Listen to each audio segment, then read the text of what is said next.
আল্লাহকে যে ব্যক্তি পেয়েছে সে দুনিয়ার সব পেয়ে গেছে। আল্লাহকে যে পায় নাই সে আসলে কিছুই পায় নাই, ইহকাল পরকালের কিছুই পায় নাই। এখন আমরা আল্লাহকে পাবো কিভাবে, এটা বড় প্রশ্ন না? যে আল্লাহর কাছ থেকে, যে জান্নাত থেকে আমরা পৃথিবীতে চলে আসলাম, আর সেই জান্নাতে যেতে হলে তো আমাকে আল্লাহকে পেতে হবে।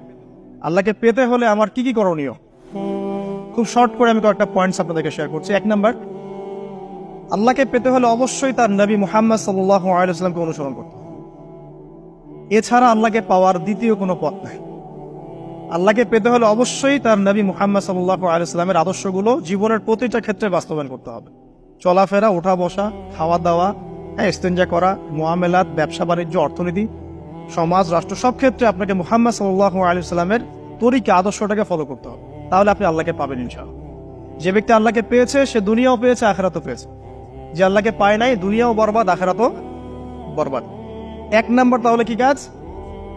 আল্লাহ পাকের সর্বশেষ নবী মুহাম্মদ সাল্লাল্লাহু আলাইহি ওয়াসাল্লামকে অনুসরণ করা, তার আদর্শ মেনে চলা, 1 নাম্বার। 2 নাম্বার হচ্ছে 5 ওয়াক্ত নামাজ। আল্লাহকে পেতে হলে নামাজ লাগবে। নামাজ নাই, আল্লাহ নাই।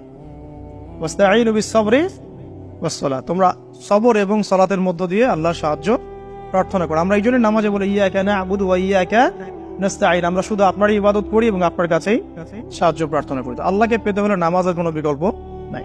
যে ব্যক্তি নামাজ পড়ে না, আল্লাহর সাথে তার কোনো সম্পর্ক নেই, নো কানেকশন। আপনি যে কোনো কিছু চাচ্ছেন, সেজদায় পড়ে আল্লাহর সামনে আত্মসমর্পণ করেই চাইতে হবে।